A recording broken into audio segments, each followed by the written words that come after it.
Hi, I'm Matt Golofczynski from Watt Digital Camera. Now, if you're looking for a compact with a big zoom, but one that you can still slip into your pocket, then you're probably going to be looking at something like this, commonly known as a super zoom compact or a travel compact. Now, there's quite a few of them around at the moment, so we've taken 6 current models and treated them to a day trip around London to see how they fare against each other. First up, we've got Canon's PowerShot SX230HS, which has got a 12.1 megapixel back illuminated sensor, together with a 28 to 392mm zoom lens. It's also got full HD video recording and a GPS system. Next up, we've got the Fujifilm F550 EXR. Now, this is based on Fujifilm's EXR sensor technology, and it's got 16 megapixels and a 24 to 360mm zoom lens. It's also got full HD video recording, and it's the only camera on test to have a RAW mode. Next up, we've got Panasonic's TZ20, which has got a 14.1 megapixel sensor and a 24 to 384mm zoom lens. This has also got a GPS system and full HD video recording, as well as a 3-inch LCD screen with 460,000 dots. We've also got Nikon's S9100, which has got a 12.1 megapixel back illuminated CMOS sensor, as well as a 3-inch LCD screen with 921,000 dots. It's also got the longest zoom on test and full HD recording with stereo sound. Next up, we've got the cheapest model on test, which is the Samsung WB650. Now, this has got a 12 megapixel CCD sensor, together with a 24 to 360mm zoom lens, and it's the only model to have a 3-inch AMOLED screen. It's also got a GPS system and both optical and digital image stabilization. And finally, we've got Sony's CyberShot HX7V. Now, this has got a 16.2 megapixel sensor based on Sony's Exmor R CMOS technology, together with a 25 to 250mm lens. There's also a 3-inch LCD screen on the back with 921,000 dots and Sony's Sweet Panorama technology. Our first stop were the Houses of Parliament, where we tested the image stabilisation, the zoom and the focusing of each camera. The best performers here were the Fuji, Canon and the Nikon. They all moved really quickly through their zoom ranges and they all focused really well too.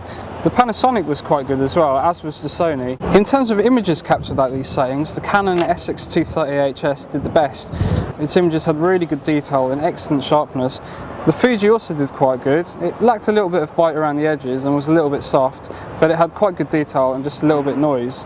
And the fact that it's got a RAW mode means that you can also process the results to make it even better.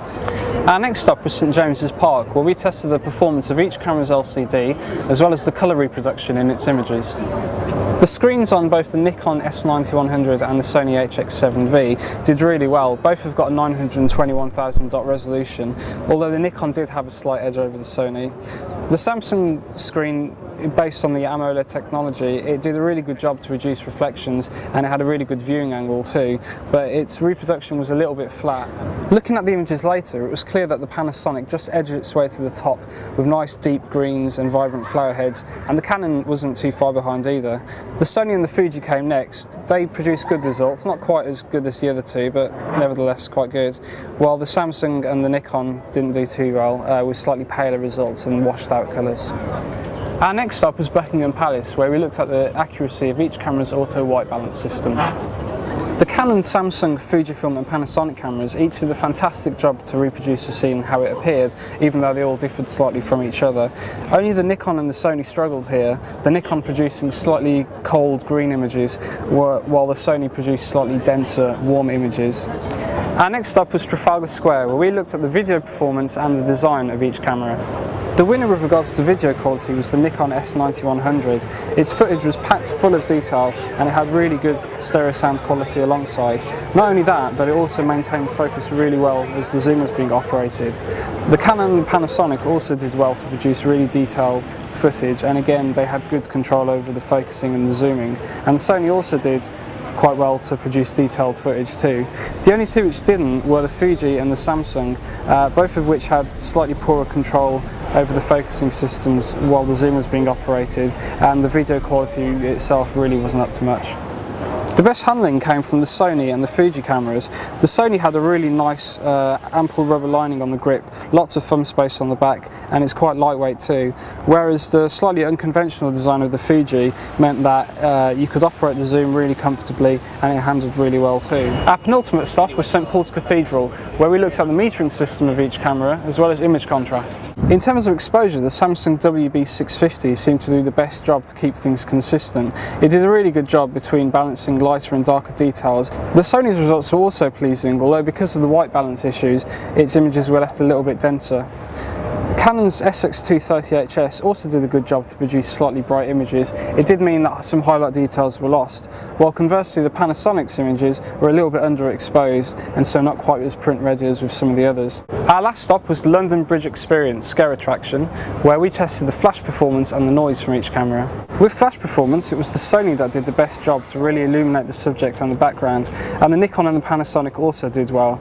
The Fuji and the Canon produced slightly darker results, and the Samsung fared even worse. In terms of noise, the Canon led the way, with the Fuji and the Sony just behind them.